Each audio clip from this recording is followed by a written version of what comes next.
It's hanggang sa na-over naman sang snow. How could you open that? Because snow is blocking the gate. The snow is already melted. Oh, ayan.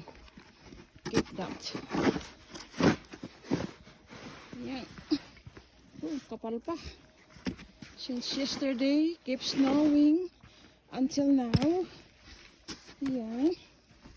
So, yeah, going to the goods section. That's their house. So I try to push. Oh, it's hard. It's heavy. Why it's heavy? Because it's wet snow.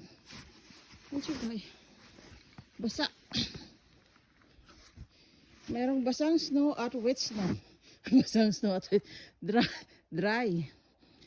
Itong snow kahapon at ngayon ay basa. Basa ang mukha ng snow. Ayan. Oh. Ayan, itong bahay ng aking gansa. Their second house there. They were there. That's their favorite house. Ayan. Compare this other house of them. I don't know why they don't like to stay there inside.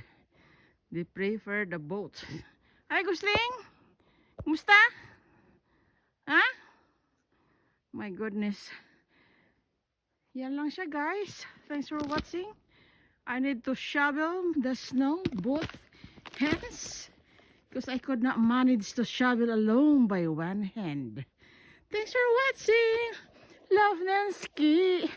Happy weekend to all of us from Alberta, Canada. Happy 80th birthday, Tatay Digong. We love you.